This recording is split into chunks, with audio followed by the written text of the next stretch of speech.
Oke, next. Selanjutnya tentang fungsi. Kalau di RPS saya menulisnya relasi dan fungsi. Masih ingat lah ya, zaman SMP nih, definisi fungsi itu apa? Fungsi itu nama lainnya adalah pemetaan, itu nama lain. Jadi kalau Anda ditanya biasanya fungsi itu apa? Fungsi adalah suatu pemetaan yang bla bla bla, itu salah. Karena pemetaan itu istilah lain dari fungsi. Kalau kita mau mendefinisikan, berarti kita harus pakai sesuatu yang non selain istilahnya gitu. Masa fungsi adalah fungsi yang bla bla bla, kan nggak pas ya. Jadi pemetaan itu nama lainnya adalah fungsi. Nah, di sini saya punya dua himpunan A dan B, di mana A dan B ini tidak kosong. Suatu fungsi, ini definisi yang bawah ya. Suatu fungsi dari A ke B adalah suatu penugasan atau pemasangan gitu biasanya ya, dari tepat satu elemen di B untuk setiap satu elemen di A. Jadi kita akan menuliskan FA sama dengan B if B is the unique element of B in a sign of the function by the function F to the element A of A. Gitu. Jadi jika F adalah fungsi dari A ke B, kita menulisnya F titik 2A panah ke B. Jadi notasi aja. Kalau kita dulu bahasa mudahnya adalah setiap elemen di domain itu harus punya pasangan. Dan pasangannya harus tepat satu, tidak boleh dua. Jadi semua domain harus berpasangan dan harus berpasangan dengan salah satu aja. Kalau di kodomain nggak masalah, bebas. Mau dia ternyata dipilih oleh dua elemen atau ternyata tidak dipilih, tidak masalah. Jadi ilustrasinya seperti yang di atas ini ya, mestinya bisa lah ya, gitu ya. Nama lainnya adalah mappings, ini pemetaan atau transformasi sama. Jadi elemen dari domain dia tidak boleh bercabang, dan semua elemen di domain harus berpasangan. Kalau yang di kodomain tidak masalah, meskipun dia dipilih oleh dua orang, ternyata ada yang tidak dipilih, tidak masalah ya. Yang kita perhatikan ketika menentukan fungsi atau tidak adalah domainnya.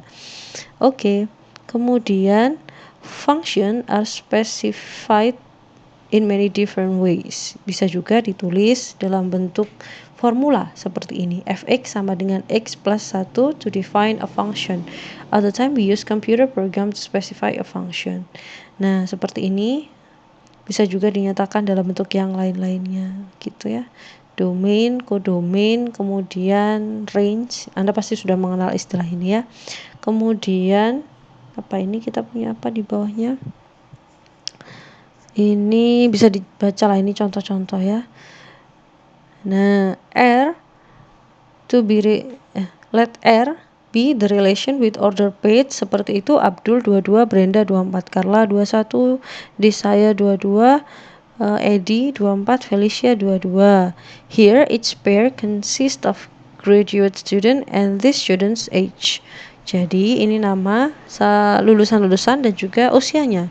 Specify a function determined by this relation. Jadi disuruh mendefinisikan ini fungsinya atau relasinya berdasarkan relasi apa, kaitannya apa gitu ya. Kalau relasi itu kan yang fungsi yang lebih umum, jadi bukan pemetaan. Kalau relasi itu bebas, domain kodomainnya semuanya bebas, lebih umum, itu relasi.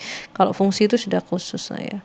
Kemudian di sini ada apa ini, operasi. F1 F2 itu fungsi,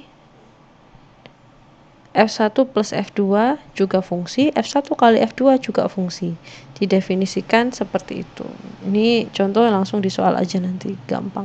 Ada F1 seperti ini, F2 seperti ini, tentukan penjumlahan dan perkaliannya gitu. Sudah, kita bisa lihat. Ini operasi fungsi biasa ya. Kemudian one to one and onto, masih ingat ya, ini fungsi satu-satu dan fungsi pada. Ini dulu dia pakai teori himpunan ya kalau nggak salah. Kapan suatu fungsi disebut fungsi satu-satu atau fungsi injunction yang di sini? Fungsi disebut satu-satu if and only if FA sama dengan FB, implies atau mengakibatkan A sama dengan B. Jadi kalau kita punya hasil pemetaan, ada dua anggota yang hasil pemetaannya itu sama, dia harusnya mengakibatkan asal mulanya sebelum dipetakan dua hal ini juga sama, A dan B-nya ini sama. Jadi kalau ada dua hal yang hasil pemetaannya sama, maka sumbernya mestinya juga harus sama gitu. Seperti itu ya. Kemudian a function is said to be injective if it is one to one. Jadi fungsi satu-satu itu nama lainnya adalah injektif. Kemudian, nah ini contohnya seperti ini, fungsinya satu-satu. Jadi seluruh domain habis, jelaskan karena fungsi ya. Kemudian pasangan cuma satu, dan di sini ini pasangannya satu kodomain hanya dipilih oleh satu orang saja. Kalau tadi kan bebas yang di atas, yang ini hanya dipilih oleh satu ya. Ini bisa lah ya kayaknya ya, mestinya ya. Ini bisa nih kayaknya. Ini mestinya dulu sudah. Saya cuma mengulas sedikit aja. Itu injektif, fungsi injektif atau satu-satu. Kalau fungsi pada itu nama lainnya adalah apa? Bijektif ya kalau nggak salah. Onto, fungsi onto. Kalau fungsi onto itu surjection atau surjektif. Sorry lupa. Kalau onto atau pada itu namanya fungsi surjektif istilah lainnya. Dia dikatakan surjektif jika dan hanya jika setiap elemen yang ada di B, setiap elemen yang ada di kodomain itu selalu punya elemen di A. Jadi fungsinya habis, kodomainnya habis lah kasarnya. Kodomainnya habis. Jadi nggak harus satu-satu. Pokoknya kok kodomainnya habis. Kodomainnya habis berarti kan yang di domain juga otomatis pasti habis kan karena dia adalah fungsi. Kalau yang di sini ini habis kita sebut sebagai fungsi onto. Gitu ya. Surjektif. Kalau dia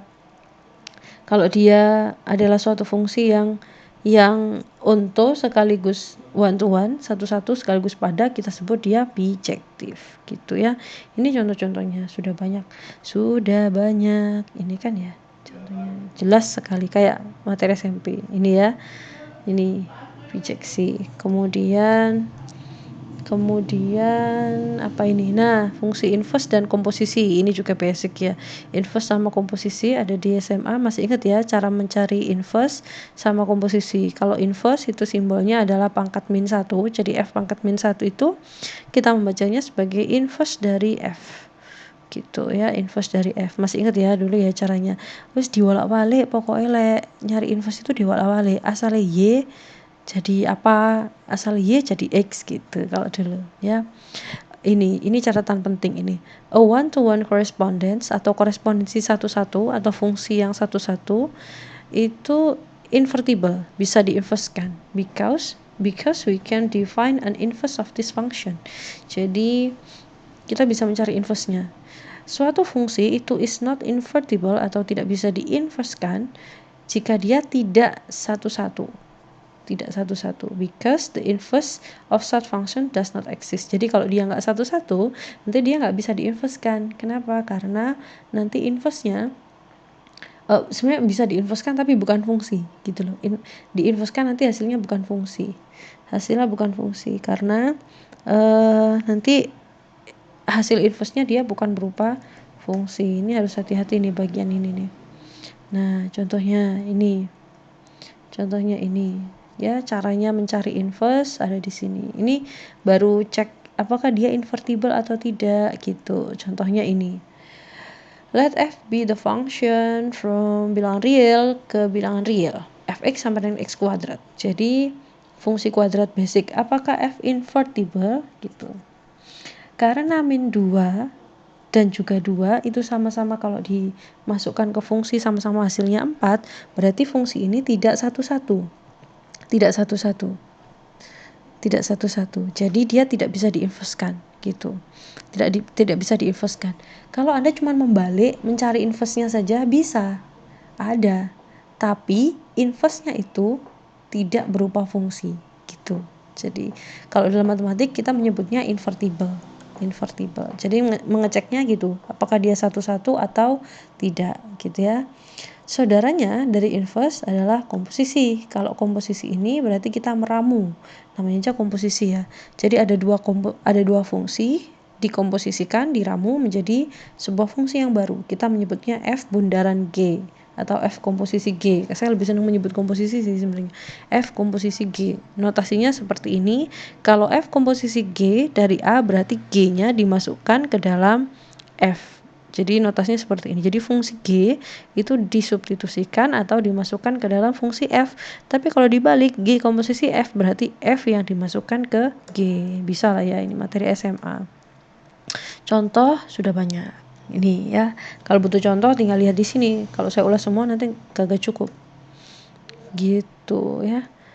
Nah, kalau fungsi dan bukan fungsi dalam bentuk grafik seperti apa ada di sini ya. Ini fungsi patah ya, fungsi ini. Nah, contoh yang lainnya.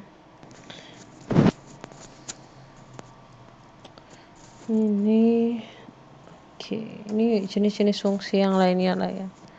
Jenis-jenis fungsi lainnya. Ini fungsi bilangan bulat terbesar.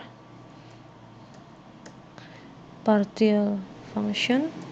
Ini nggak usah kita pelajari terlalu mendalam karena nggak sering kita pakai juga.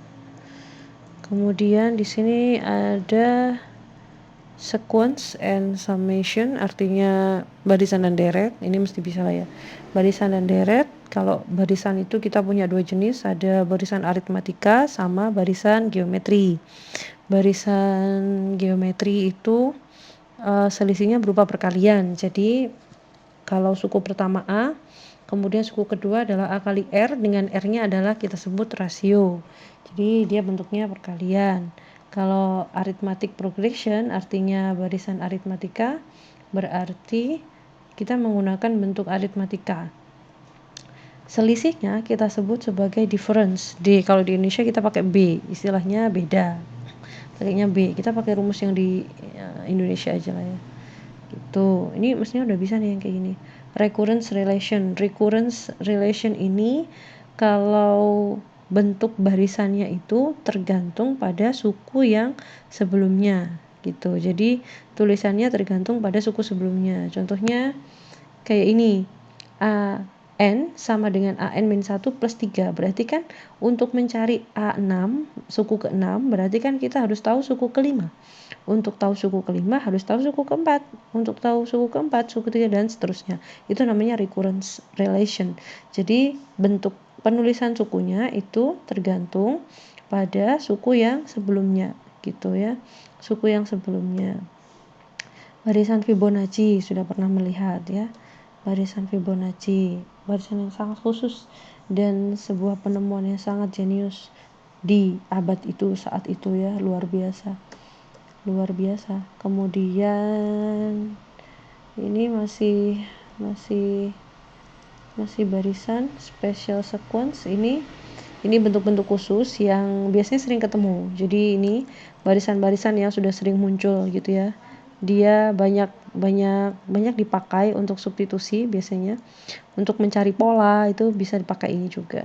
Itu nyari pola. Jadi ada dikasih barisan bilangan gitu. Kemudian cari ini polanya atau pola rumus barisannya apa. Nah, ini beberapa angka yang kadang-kadang bisa membantu. Kadang-kadang bisa membantu ketika kita otak-atik gitu ya. Summation atau deret jumlah gitu. Itu artinya penjumlahannya. Kalau kita dulu pakainya sigma.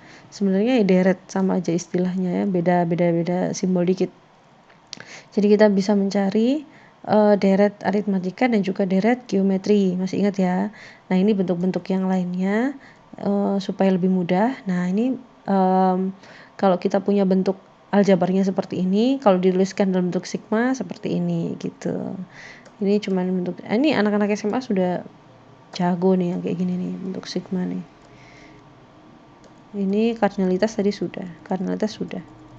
Jadi yang bagian ini saya skip aja kayaknya. Oke, sudah masuk matriks. Saya pecah ke video yang terakhir ya. Terakhir tinggal